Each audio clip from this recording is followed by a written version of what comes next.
Oke, selamat malam. Hari ini mungkin agak berbeda dengan video-video saya yang sebelumnya karena kalau yang sebelumnya saya merekam video dari laptop, ya. Kalau malam ini mungkin saya ingin coba cara baru, saya merekam dari smartphone.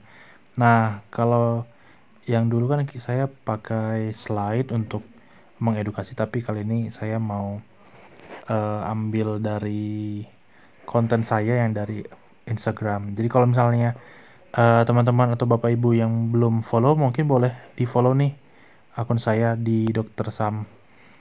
Nah, sekarang kita akan pilih topik apa yang ingin kita jelaskan ya.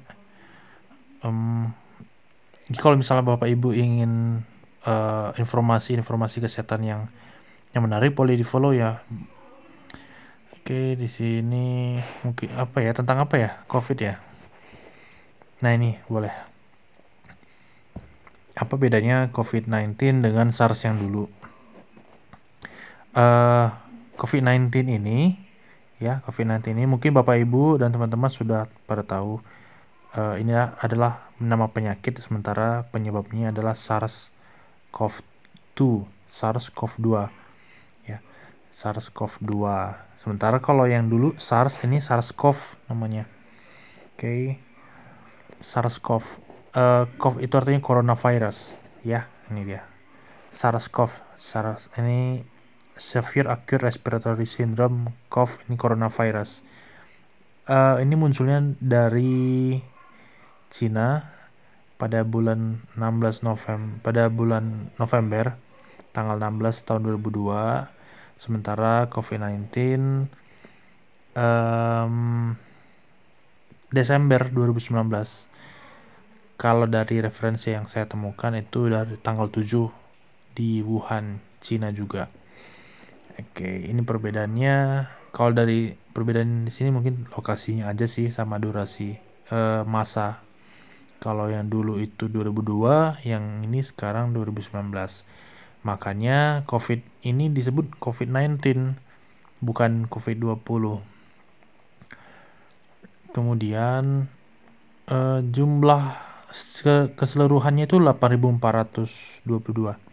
Sementara kalau COVID-19 itu sudah jutaan.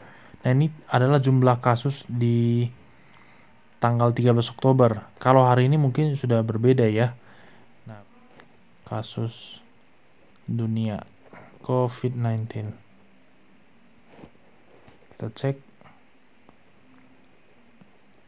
Oke, 61 juta ya. 61 juta. Sembuhnya 39 juta, sementara yang meninggal 1,43 juta. Paling tinggi itu di Amerika Serikat. Oke, ini 37 juta ini dulu ya, sekitar sebulan yang lalu.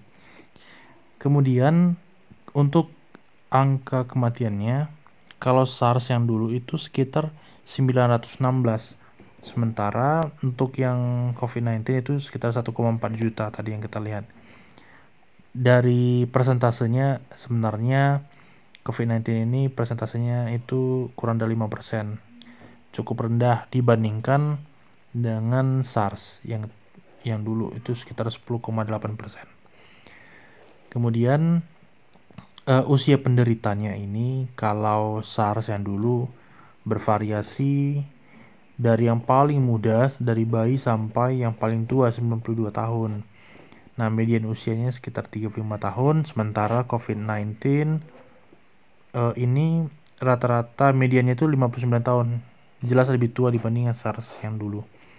Sementara untuk rentang usianya itu dari yang remaja sampai yang lansia. Sebenarnya anak bayi juga ada yang terinfeksi COVID-19, hanya saja itu cukup jarang dan risiko atau potensi tertularnya itu lebih rendah dibanding yang berusia tua gitu.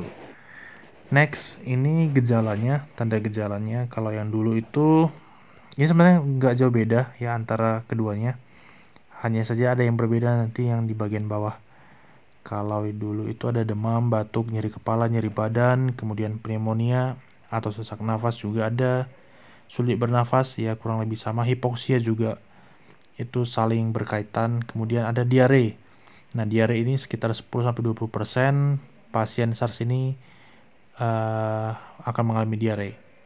Gitu. Kalau sementara COVID-19 memang ada juga diarenya, tapi sebenarnya itu tidak menjadi gejala yang utama atau yang dominan. Kemudian yang menarik adalah di sini ada hilang rasa pengecapan dan penciuman. Ini salah ketik ternyata. Ada namanya anosmia, itu hilang rasa penghidu penghidu, anosmia. Kemudian rasa pengecapan juga hilang. Nah, itu yang berbeda karena pada SARS dulu ini jarang kita temui gejala ini. Kemudian masa inkubasi. Untuk masa inkubasi SARS itu kurang lebih 2-10 hari. Maksudnya masa inkubasi ini adalah masa di mana ketika pertama kali terpapar hingga muncul gejala. Jadi kalau masa inkubasinya 2 hari, berarti setelah terpapar infeksi 2 hari kemudian dia jatuh sakit, begitu. Kemudian pada COVID-19 itu masa inkubasinya 1-14 hari. Makanya karantina mandiri tidak hanya karantina mandiri sebenarnya. Karantina secara umum pada COVID-19 itu lamanya 2 minggu atau 14 hari. Kalau dalam 14 hari sudah lewat, biasanya kita anggap masa karantinanya sudah selesai gitu. Oke, next. Ini untuk rasionya antara jumlah laki-laki dan perempuan. Kalau SARS yang dulu lebih banyak perempuan, sementara COVID-19 lebih banyak laki-laki. Ini secara apa ya namanya ya, secara hitungan ya. Tapi setiap daerah pasti itu berbeda-beda. Mungkin ada yang perempuan lebih banyak ataupun laki-laki.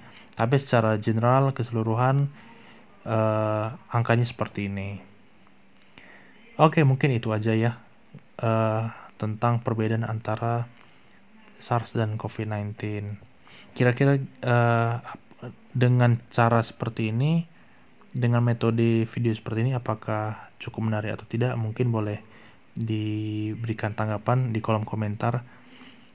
Sebenarnya kalau dibandingkan dengan cara yang sebelumnya, yang harus pakai laptop, ini mungkin lebih simpel, lebih sederhana karena dengan bermodalkan buka HP sudah jadi satu video edukasi.